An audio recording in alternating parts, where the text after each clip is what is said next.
कल कल बहती नर्मदा की लहरों के साथ कोई एक नाम आज भी गूंजता है, एक नाम जिसने धर्म को शासन में, सेवा को जीवन में और नारी को शक्ति में बदल दिया। अहिल्याबाई होलकर। 31 मई सन 1725 महाराष्ट्र के औरंगाबाद जिले का एक छोटा सा गांव चौंडी। यहाँ एक ब्राह्मण परिवार में जन्मी थी एक कन्या, नाम था अहिल्या। माता पिता की इकलौती संतान, लेकिन उनके संस्कारों में था धर्म, सेवा और शुद्ध विचारों का संगम। उनके पिता मानकोजी शिंदे एक साधारण ब्राह्मण परंतु असाधारण सोच रखने वाले। समाज भले ही उस समय लड़कियों की शिक्षा पर ध्यान न देता हो, पर मानकोजी ने अहिल्या में कुछ विशेष देखा था। नन्ही अहिल्या जब मंदिरों में बैठकर रामायण सुनती या शास्त्रों के मंत्रों को दोहराती तो उनकी आंखों में एक चमक दिखाई देती थी, किसी तपस्विनी की चमक। किंवदंती है कि एक दिन मराठा साम्राज्य के वीर योद्धा मल्हार राव होलकर किसी सैन्य अभियान से लौटते हुए चौंडी गांव में रुके।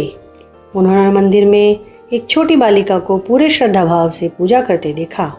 उस मासूम चेहरे में एक स्थिरता थी, एक गहराई थी जो सामान्य नहीं थी। मल्हार राव ने उस बालिका को अपने पुत्र खांडे राव के लिए वधू रूप में चुन लिया। कौन जानता था कि यह छोटी सी ग्राम कन्या एक दिन पूरे भारतवर्ष की एक महानतम रानी बनेगी और इतिहास का रुख मोड़ देगी। इंदौर के राजमहल में प्रवेश करते हुए अहिल्या केवल एक नवविवाहिता नहीं थी, वे नीति, धर्म और सेवा की मूर्ति बनकर आई थी। खांडेराव होलकर उनके पति एक तेजस्वी योद्धा, साहसी और वीर, परंतु विधि को शायद कुछ और ही मंजूर था। एक युद्ध अभियान में खांडेराव वीर गति को प्राप्त हुए। इस समाचार ने अहिल्याबाई को भीतर तक तोड़ दिया। जिस युवती ने जीवन में प्रेम, सेवा और धर्म का व्रत लिया था, उसके जीवन का एक बड़ा आधार छिन गया था। उस समय की सामाजिक रूढ़ियों के अनुसार विधवा स्त्री का जीवन निराशा और प्रतिबंधों से भरा होता था। स्वयं अहिल्याबाई भी सती होने को उद्यत थी, पर तभी मल्हार राव होलकर ने उन्हें रोक लिया। अहिल्या, तुम्हारा जीवन केवल खांडेराव के साथ नहीं था, तुम्हारा जीवन अब इस राज्य की प्रजा के साथ है, इस धरती की सेवा के लिए है। तुम सती नहीं, सत्ता बनोगी।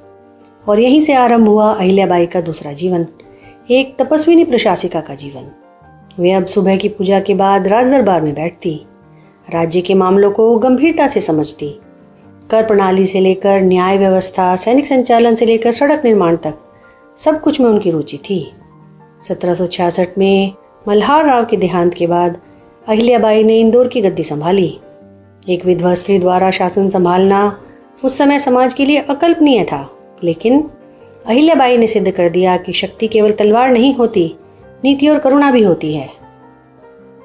राज्य की गद्दी पर बैठी अहिल्याबाई होलकर अब केवल एक शासिका नहीं रही, वे जननी थी, न्याय की मूर्ति थी।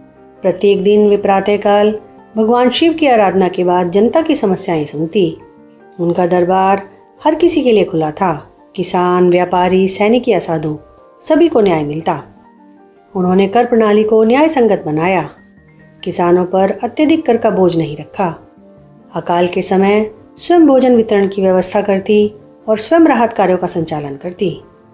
उनके शासन में सड़कों का निर्माण हुआ, जल संरक्षण की योजनाएं बनी, सैनिक व्यवस्था सुदृढ़ हुई। अहिल्याबाई केवल कागजों की रानी नहीं थी, वे धरातल पर उतरकर काम करने वाली राजमाता थी। परंतु अहिल्याबाई की कीर्ति केवल इंदौर तक सीमित नहीं थी। जब देश के प्राचीन मंदिर और तीर्थस्थल आक्रांताओं द्वारा ध्वस्त कर दिए गए, तब अहिल्याबाई ने उन स्थानों के पुनर्निर्माण का बीड़ा उठाया। काशी का प्रसिद्ध विश्वनाथ मंदिर, जिसे औरंगजेब ने तोड़ा था, उसका पुनर्निर्माण अहिल्याबाई ने अपने निजी कोष से करवाया।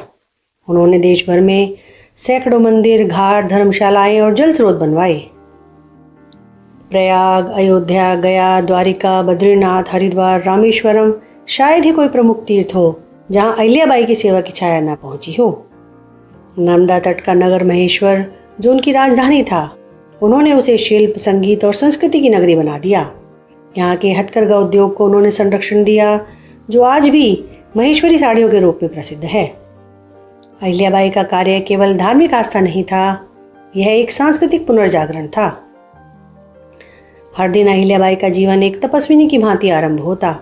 नर्मदा स्नान, फिर शिव आराधना, रामायण और भागवत का पाठ, संत कवियों की वाणी से आत्मा को सींचना और फिर राजकार्यों में पूर्ण समर्पण।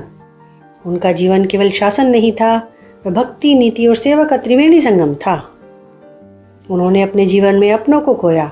पति खांडेराव वीरगति को प्राप्त हुए, पुत्र मालेराव का असमय निधन हुआ और फिर पिता समान मल्हार राव भी चल बसे। इन सब वज्रघातों से भी वे डगमगाई नहीं। उन्होंने ब्रह्मचारिणी का जीवन स्वीकार किया। सादा वस्त्र, आत्मसंयम और जनसेवा ही उनका व्रत बन गया। 70 वर्ष की आयु तक वे निरंतर शासन करती रही। 13 अगस्त 1795 को उन्होंने देह त्याग किया, परंतु उनकी आत्मा उनके कार्यों में, उनकी नीतियों में, उनकी स्थापत्य धरोहरों में आज भी जीवित है। आज जब हम नारी सशक्तिकरण, सुशासन और सांस्कृतिक जागरण की बात करते हैं, तब अहिल्याबाई होलकर का नाम दीप स्तंभ की भांति चमकता है। वे केवल एक महारानी नहीं, एक युग की चेतना थी। उनका जीवन हमें यह सिखाता है, यदि नीति, सेवा और धर्म के पथ पर चले तो एक स्त्री भी संपूर्ण राष्ट्र को दिशा दे सकती है। अहिल्याबाई होलकर भारतीय इतिहास की वह अमिट धरोहर हैं, जिनकी स्मृति नर्मदा की लहरों की भांति अनंत काल तक बहती रहेगी। कृपया इस चैनल को लाइक करें, शेयर करें और सब्सक्राइब अवश्य करें। धन्यवाद।